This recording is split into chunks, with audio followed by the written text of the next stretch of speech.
studied in and I served for a long time as a dancer. They were very health conscious and maniki ekku of course brown rice appudu Chennai in my growing up hand pounded rice ichevaru, but rose morning ragi java was our breakfast.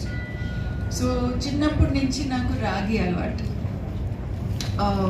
And when we traveled also, lot of badam, we would carry lot of dry fruit. ఎందుకంటే బలం కావాలంటే you need something that will last long time.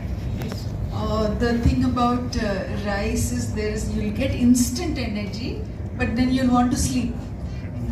బాగా నిద్ర వచ్చేస్తుంది దాని తర్వాత. Gluten spike అనమాట. Anybody who enjoys idli, dosa, rice, you'll immediately want to go and sleep after that. Oh, you need coffee.